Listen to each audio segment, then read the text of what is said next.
Hello, नमस्कार दोस्तों, स्वागत है आप सबका गर्ग ट्यूशन पॉइंट में। आज हम दो टेबल्स को कंपेयर करेंगे, दो टेबल्स को क्रिएट करेंगे और उनको आपस में कंपेयर करेंगे। कंपैरिजन करके हमें जो डेटा एक्सट्रैक्ट करना है उसको हम एज अ आउटपुट स्क्रीन पर शो करेंगे। तो आज हम क्या देखेंगे, सबसे पहले कि दो टेबल को कैसे कंपेयर करते हैं, सेम टेबल को सेम टेबल से कंपेयर करना और दो डिफरेंट टेबल्स को आपस में कंपेयर करना वेयर क्लोज की हेल्प से आज हम देखेंगे। इससे पहले अगर आप मेरे चैनल पर नए हैं, आपने अब तक मेरे चैनल को सब्सक्राइब नहीं किया है तो मेरे वीडियोस को लाइक एंड शेयर कीजिए, मेरे चैनल को सब्सक्राइब कीजिए।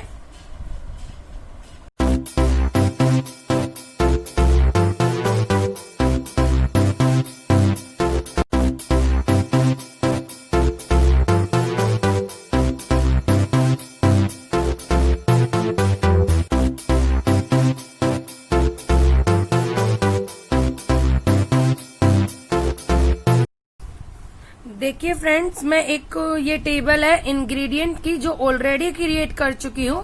टेबल कैसे क्रिएट करते हैं, उसका सिंटैक्स क्या होता है मैं पहले ही बता चुकी हूँ। इसका लिंक मैंने डिस्क्रिप्शन बॉक्स में दे दिया है, आप वहां से देख सकते हैं कि हाउ टू क्रिएट टेबल। तो देखिए, मैं यहाँ पर इंग्रेडिएंट नाम की एक टेबल ऑलरेडी बना चुकी हूँ जिसमें इंग्रेडिएंट आईडी है जो इंटीजर टाइप की है और हमने इसमें कंस्ट्रेंट लगाया है नोट नल का। सेकेंड कॉलम में हमारा इंग्रेडिएंट जो हमारा वेरचर है 32 बिट का, जिसमें हमने कंस्ट्रेंट लगाया हुआ है नोट नल, और हमने दोनों ही कॉलम्स को प्राइमरी की बनाया हुआ है। ठीक है, इसके बाद देखिए, ये मैंने इस टेबल के अंदर वैल्यूज इंसर्ट कर दी है। मैंने यहाँ पर आईडी डाली है कि कौन कौन सी आईडी में क्या क्या इंग्रेडिएंट यूज हुए हैं। ठीक है, तो ये मैंने वैल्यूज इंसर्ट कर दी है। How to insert values in a table, इसका लिंक भी मैं डिस्क्रिप्शन बॉक्स में दे चुकी हूँ, आप वहां से देख सकते हैं कि कैसे क्रिएट करते हैं। मैंने उसका प्रोग्राम के थ्रू समझाया हुआ है। इसके अलावा मैंने सेकंड टेबल क्रिएट करी है। ये मैंने एक आइटम टेबल क्रिएट की है जिसमें मैंने 3 कॉलम्स लिए हैं, item ID, item name and item charges. Item की आईडी क्या है, आइटम का नेम क्या है, आइटम के चार्जेस क्या है, और मैंने यहाँ प्राइमरी की बनाया है आइटम आईडी को। इसके अलावा देखिए, मैंने यहाँ वैल्यूज इंसर्ट ऑलरेडी कर चुकी हूँ। इंसर्ट इनटू आइटम, यहाँ मैंने आइटम की आईडी ली है, आइटम का नेम लिया है और आइटम के चार्जेस लिखे हुए हैं। ठीक है, अब बात करते हैं फ्रेंड्स टेबल की कि हमें कौन सी क्वेरी रन करनी है और कैसे क्वेरी रन करनी है। देखिए फ्रेंड्स, मैं पहले आपको दोनों टेबल्स दिखा देती हूँ कि दोनों टेबल्स में क्या क्या आइटम है। तो उसके लिए हम यहाँ क्वेरी लगा रहे हैं select star from item and select star from ingredient. तो देखिए, ये हमारे पास आइटम टेबल आ चुकी है जहाँ आइटम आईडी, आइटम के नेम एंड आइटम के चार्जेस आ रहे हैं, और यहाँ पर इंग्रेडिएंट में इंग्रेडिएंट आईडी और इंग्रेडिएंट है।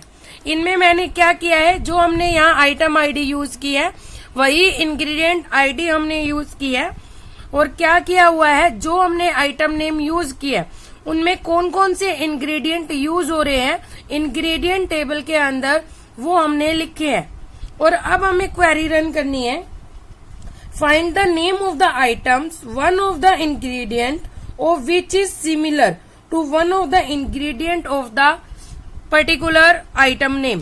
क्या चाहते हैं हम, जो आइटम नेम अगर दो एलिमेंट्स का दो रोज के इंग्रेडिएंट सेम है तो वो सारी रोज, वो सारे आइटम नेम हमें डिस्प्ले हो जाए जिसमें इंग्रेडिएंट सेम है, एक और एक से ज्यादा इंग्रेडिएंट सेम है। ठीक है, मतलब हमें दोनों टेबल्स को कंपेयर करना है और वहां से पहले आइटम आईडी और इंग्रेडिएंट आईडी को कंपेयर करना है। इसके बाद हमें इन इंग्रेडिएंट्स को आपस में कंपेयर करना पड़ेगा और उसके बाद हमें आइटम नेम निकालने होंगे। तो देखिए फ्रेंड्स, इसके लिए हम क्वेरी लिखना स्टार्ट करते हैं। देखिए फ्रेंड्स, ये मैंने यहाँ पर क्वेरी लिखी है, देखिए इसे समझते हैं। देखिए मैंने क्या किया है, सिलेक्ट करना है हमें क्या, आइटम नेम, और सारे आइटम नेम डिफरेंट होने चाहिए, इसलिए हमने कीवर्ड लगाया है यहाँ पे डिस्टिंक्ट। डिस्टिंक्ट कीवर्ड इसलिए लगाया जाता है ताकि जो भी हमारा आउटपुट आएगा वो हमारे डिफरेंस होने चाहिए, सेम नेम नहीं आना चाहिए। इसके बाद हमने टेबल यूज की है आइटम और इंग्रेडिएंट, लेकिन हमें आपस में टेबल्स को कंपेयर करना है, इसलिए हमने एक बार आइटम को नाम दिया है आई, एक बार आइटम टेबल को नाम दिया है के, इसी तरह से इंग्रेडिएंट टेबल को नाम दिया है G1 और इंग्रेडिएंट टेबल को नाम दिया है G2। अब हमने यहाँ पर वेयर क्लोज लगाया है। वेयर क्लोज में देखिए हम क्या कर रहे हैं, एक के डॉट आइटम की आईडी, मतलब हम आइटम टेबल के की आईडी को मैच कर रहे हैं G1 के इंग्रेडिएंट आईडी से। इसका मतलब दोनों हमारी इक्वल होनी चाहिए। उसके बाद ith टेबल की आईडी किसके इक्वल होनी चाहिए, सेकंड टेबल के। तो आप चाहे तो I dot item ID equal to G1 dot ingredient ID कर सकते हैं। उसके बाद K dot item ID equal to G2 ingredient ID कर सकते हैं। इसके बाद हमें पर्टिकुलर एक आइटम का नाम देना है जिससे हमें कंपेयर करना है बाकी सारे आइटम्स को। तो आप कुछ भी नाम दे सकते हैं जो आपके आइटम नेम में प्रेजेंट होना चाहिए। यहाँ मैंने पिज्जा डाला है कि के की टेबल का आइटम नेम पिज्जा होना चाहिए।